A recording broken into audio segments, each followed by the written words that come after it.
Muy bien, jóvenes, para esta unidad vamos a comenzar por recopilar las fórmulas que vamos a necesitar para resolver nuestros ejercicios.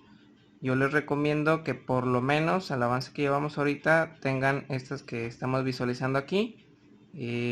Aquí yo les estoy dando esto como muestra. Si ustedes gustan hacerlo igual, bienvenido, o pueden hacerlo bajo su propio diseño. Aquí tenemos rápidamente los conceptos básicos que vamos a necesitar. Tenemos aquí la fórmula de intensidad de corriente eléctrica, donde la intensidad es igual a la carga eléctrica sobre el tiempo.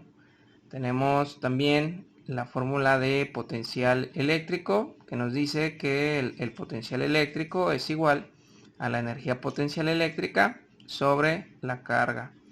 Vamos a necesitar también la ley de Ohm, que nos dice que una resistencia es igual al diferencial de voltaje entre intensidad de corriente eléctrica. Tenemos por aquí también la ley de Joule, que nos permite calcular el trabajo. Este trabajo se considera o se calcula como el producto de intensidad de corriente eléctrica por el diferencial de potencial eléctrico o voltaje por el tiempo, ya que tenemos aquí de este lado potencia o ley de Watt. La potencia nos dice que es igual a la intensidad de corriente por voltaje, es decir, intensidad por voltaje. Aquí la vemos nuevamente en la ley de Joule, por lo que si sabemos que intensidad por voltaje es igual a potencia, podemos obtener una nueva forma para calcular el trabajo. Por lo tanto, trabajo también se puede calcular como potencia por tiempo. Una vez que tenemos este trabajo, lo podemos convertir también a calor. Y el calor lo podríamos obtener simplemente calculando ese trabajo multiplicado por 0.24, que es la proporción entre calorías y trabajo. Por último, aquí estoy agregando esta fórmula que nos habla del cambio de resistencia y cambio de temperatura. Tenemos que un cambio de resistencia se calcula como la diferencia, la resta de la resistencia cuando el equipo está en funcionamiento menos su resistencia inicial. De aquí también podemos calcular un diferencial de temperatura, la temperatura en la cual cambia el equipo que está en funcionamiento debido al calor que se produce por la ley de Joule, y nos quedaría que el diferencial de temperatura se calcula con el diferencial de resistencia, que es el que vimos aquí, dividido entre el producto de la resistencia inicial por el coeficiente de temperatura. Recuerden que cada material, según de lo que esté hecho, tiene un coeficiente distinto.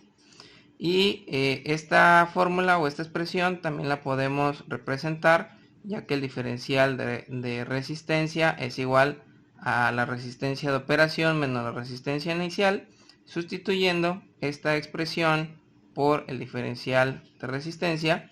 Tendríamos una fórmula más que nos dice que el diferencial de temperatura es igual a la resistencia en operación menos la resistencia inicial dividido entre el producto de la resistencia inicial por el coeficiente de temperatura. Para que no se nos olvide qué significa cada uno de estos símbolos, de estas letras, yo les recomiendo hagan algo parecido a esto. Este obviamente es un borrador, por ahí pueden ver algunos tachones, pero aquí básicamente podemos observar qué significa cada símbolo. Yo les recomiendo háganlo más o menos con esta estructura, 3 columnas. Tenemos la columna de la simbología, donde tenemos cada una de las letras que utilizamos en la fórmula, qué concepto representa cada una de esas letras y la unidad de medida de cada uno de estos conceptos. Entonces, por ejemplo, tenemos que la I representa intensidad de corriente eléctrica y su unidad de medida es el amperio y se representa con una letra A mayúscula. Y así para cada uno de nuestros diferentes conceptos. Q, carga eléctrica, que se mide en coulombios. La V, que es potencial eléctrico, que se mide en voltios y se representa con una V. Y así para cada una de nuestros diferentes conceptos. Entonces, Yo los invito a que hagan algo similar para a partir de eso comenzar ya a poder resolver los diferentes ejercicios.